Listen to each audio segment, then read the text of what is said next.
नमस्कार विद्यार्थी मित्रांनो, स्वागत आहे आपलं आपल्या लाडक्या यूट्यूब चॅनलमध्ये. विद्यार्थी मित्रांनो, आज आपण बघणार आहोत इयत्ता 10वी घटक चाचणी पहिली विषय मराठी.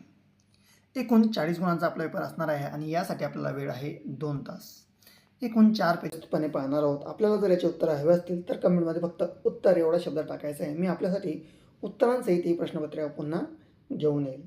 ठीक आहे. यामध्ये विभाग क्रमांक 1 जो की गद्य विभाग एकूण 7 गुणांसाठी आपला असणार आहे. त्यामध्ये अ आहे, खालील उत्तराच्या आधारे सूचनेनुसार कृती करा. यामध्ये एक आहे, आकृतिबंध पूर्ण करा.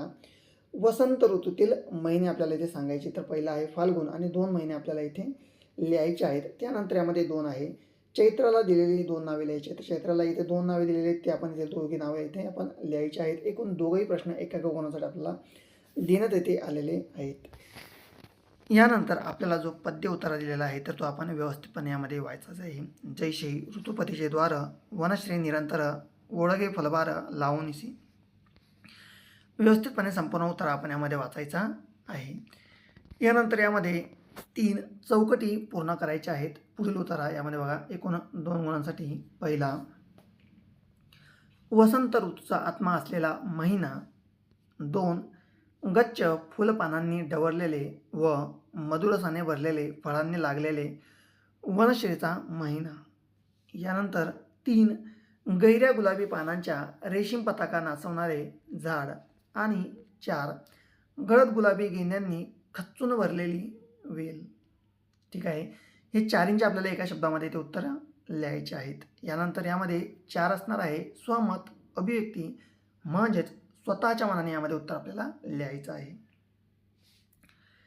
चैत्र ऋतूचे वर्णन तुमच्या शब्दामध्ये करायचे आहेत, एकूण 3 गुणांसाठी.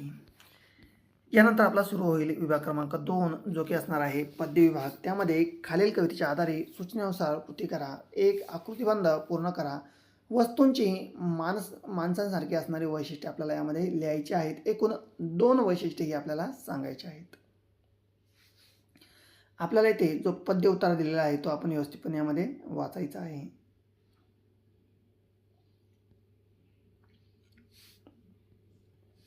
यानंतर यामध्ये 2 चौकटी पूर्ण करा. तर पहिला आहे, नंतरच्या काळात वस्तूंना जिवंत ठेवणारा. आणि ब, शाबूत ठेवावा असा वस्तूंना हवा. यानंतर 3, खालील काव्यपंक्तींचा अर्थ सरळ ओळी लिहायचा आहे. एकूण 2 गुणांसाठी. वस्तूंना जीव नसेल कदाचित, पण जीव नसल्यासारखे वागवू नये त्यांना. यानंतर 4, काव्य सौंदर्य वस्तूंनाही असते आवड स्वच्छ राहण्याची. याबाबत तुमचा दृष्टिकोन यामध्ये आपण स्पष्ट करायचा आहे. यानंतर विभाग क्रमांक 3, भाषा अभ्यास व्याकरण घटकांवर आधारित कृती आपल्याला इथे सोडवायचं आहे. त्यामध्ये पहिला, समास आणि सामासिक शब्द ओळखा. महाराष्ट्र, सप्तरंग, मागे पुढे, चंद्रसूर्य. यानंतर 2, शब्दसिद्धी 4 अभ्यस्त शब्द तयार करायचे आहे, जसे की वटवट. यानंतर 3, वाक्यप्रचार. खालील वाक्यप्रचारांचा अर्थ आपल्याला सांगायचा आहे. हमी देणे, शाबूत ठेवणे. यानंतर पुढील भाषिक घटकांवर आधारित कृती सोडवायची आहे आपल्याला. शब्दसंपत्ती, शब्दसमूहाबद्दल एक शब्द हा लिहायचा आहे. महिन्यातून एकदा प्रकाशित होणारे. आणि 2, ज्याचे आकलन होत नाही असे. यानंतर 2, विरामचिन्हे वाक्यामधील गाळलेले विरामचिन्हे देऊन पुन्हा वाक्य लिहायचे आहेत. यानंतर पुढील आहे पारिभाषिक शब्द.